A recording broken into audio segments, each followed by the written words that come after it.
Coming up, it's a Scrin Spectacular. I'll show you how to make more than just crop circles with these alien invaders, plus Garrison, who's in and who's out.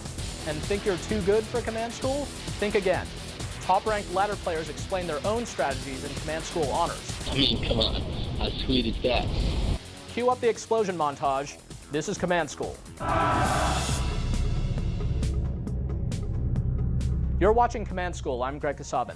Each month, I work tirelessly to bring you the best strategies, tips, and techniques. Let's kick it off with a beginner's tip for noobs only. A garrison will give a group of infantry all the protection of a structure, plus a bonus to their maximum range. And most importantly, you can't squish structures by rolling over them with a bunch of tanks. Since most structures can only hold a few units, choosing which ones to garrison is key.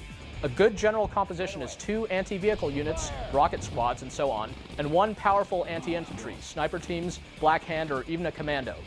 Each faction has 2 garrison clearing units as well. These units can instantly kill everything inside a garrison. On the infantry side, watch out for grenadiers, the Black Hand, and buzzers. For vehicles, beware of grenadiers and APCs, flame tanks, and corruptors. If you see one of these units approaching your garrison, you stand a better chance of evacuating the building and fighting them on the ground. Don't just give them the instant kill. If you're the one clearing the garrison, use the right unit for the job. Don't go charging those rockets with your flame tanks. Remember that units gain veterancy over time, so always use the right units for the job. And use those empty buildings to keep your infantry alive. But enough of that. It's time for the patent-pending Scrin Spectacular. The Scrin are known for their late-game dominance. An army of tripods and planetary assault carriers is practically unstoppable. But their early game is nothing to be ashamed of either. The Scrin are the only faction to get an anti-garrison unit right off the bat, buzzers. Plus, most of their support powers are instant, unlike Nod and GDI, who have to wait for air support. Scrin have an excellent economy potential. Great news, since they really shine in the always expensive late game. For starters, they have no limit to Tiberium gathering, so they never have to worry about Tiberium silos or anything like that. More conveniently, Scrin growth accelerators will keep those TIB fields greener longer, and they're available right away. Speaking of Tiberium, it actually heals Scrin units. One unit in particular, the Corruptor, sprays Tiberium as a weapon. That's bad news for GDI and Nod, but great news for your injured troops. Force firing a Corruptor on your units will heal them on the go. Once the Scrin get a nerve center, the most powerful air force in the game is unlocked. Scrin airships never have to return and reload, separating them from Orcas, Firehawks, and Vertigos. Plus, the Scrin Mothership and Planetary Assault Carrier, or PAC, are the only Tier 4 units in the game, requiring a signal transmitter to be built. PACs can create mobile ion storms, just like a storm column, in addition to their incredible firepower. These ion storms grant all other Scrin air forces a significant attack and defense bonus, great for helping Devastator warships demolish your enemy's base from off-screen. The Scrin also have a few abilities that are just plain fun. Their shock troopers have a long-range teleport, upgraded at the technology assembler, and their commando unit, the Mastermind, has some amazing micro potential. Unlike GDI and Nod, the Mastermind shies away from C4. Instead, he controls units and buildings. You can capture and sell to achieve that same C4 effect, or you can use the enemy structure against the enemy. Try capturing a barracks, cranking out a bunch of engineers, and taking over the entire enemy base. Don't forget to try the wormhole support power as well. This lets you send an unlimited stream of units at your opponent. And then there's the Mothership, but more on that in a little while. So give these fun-loving aliens a chance. If you can make it to the late game, I guarantee you'll like what you see. Now, it's time to check out the game-ending explosions montage. Each faction has its own super weapon. The Rift Generator for the Scrin, the Ion Cannon for GDI, and the Nuke for the Nod. The Rift Generator is the only instant cast weapon, meaning it's really useful against enemy armies as well as structures. Oftentimes, wiping out an entire army is much more devastating than taking out a few structures. The Ion Cannon is the least effective superweapon against armies, as it gives away its location before dealing full damage. But the Shockwave Artillery is a GDI support power that doesn't give away its location so much. Not only does this ability deal damage, it also uses an EMP power to power down vehicles and structures. Nod has the most endgame base killers, the Nuke, Catalyst Missile, and Tiberium Vapor Bomb. The Catalyst is especially good against enemy refineries, and the Tiberium Vapor Bomb, while expensive, can severely damage or destroy most enemy structures. All of these abilities, coupled with a few stealth vertigos, can lay waste to almost any base.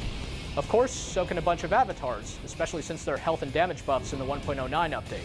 One of the most fun and difficult endgame units has to be the Skrin Mothership. It's incredibly fragile, moves very slowly, and has a 5-second charge period before firing, during which it's completely vulnerable. But if you manage to get it over your opponent's base intact, the Catalyst Cannon has limitless destructive potential. Each explosion triggers another within a radius, meaning it could clear out an entire map. If your opponent used base creeping to reach his expansion field, all you need to do is take out the farthest building, and in a domino reaction, he'll be wiped off the playing field.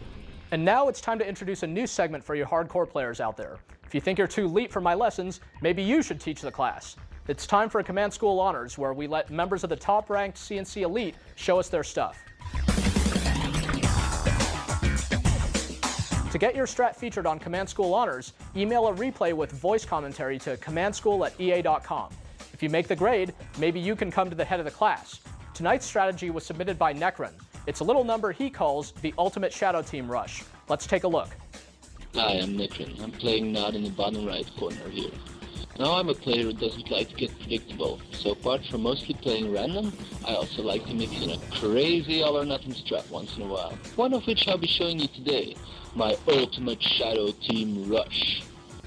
In the top left corner, I'm facing Pop 770, who will be performing the classic Shadow Team Rush.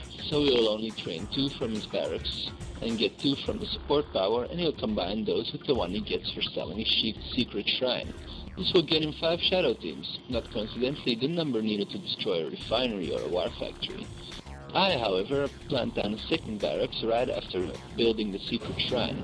I built 4 Shadow Teams from the first barracks, and then 3 from the second.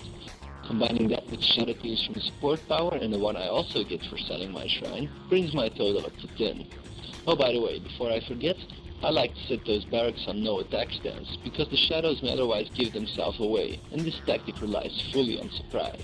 Now, in the meantime, his shadow teams are about to arrive in my base, just as I finish gathering up my strike force. Now I will just spam the occasional power plant and anti-infantry, just to keep his shadow teams busy.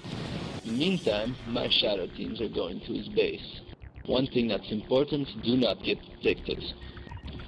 Okay, now here comes the brilliance of the strategy. We start the game by bombing the hell out of your opponent's MCV. I mean, come on, how sweet is that? And the shadow teams are not being very useful at my base either. They keep destroying the occasional power plant, but they're not actually useful. I just keep them busy. This is the real difference, by the way, between my Ultimate Shadow Team Rush and the classic one. The classic one only goes for harassment, hoping to come out on top of the investment of the Shadow Teams, while my Ultimate Shadow Team Rush goes straight for the jugular. And now after clearing up the MCV, basically all that's left for me is to clean up what he's got left. As you can see, my Ultimate Shadow Team Rush clearly beats the classic one in this match, but be careful though.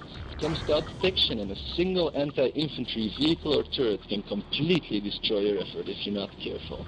Thank you, Necron. Before we go, it's time for the GameReplays.org Tip of the Week. The Tip of the Week, brought to you by GameReplays.org. Here's a few helpful hints for microing your forces we like to call the rules of engagement. First, focus your fire. This one's important. Make sure that your units fire upon a single target at a time, because the quicker you can take down individual units, the less damage you'll receive. Try to pick off those units with the most firepower and least amount of armor first. Pay special attention to what's killing your units the quickest and unload on them. And always kick them when they're down. Target those units that have already been damaged. In order to see which units are ripe for the picking, bring up health bars by pressing Control and the tilde key. It's the key next to the number 1. Check out more tips at GameReplays.org.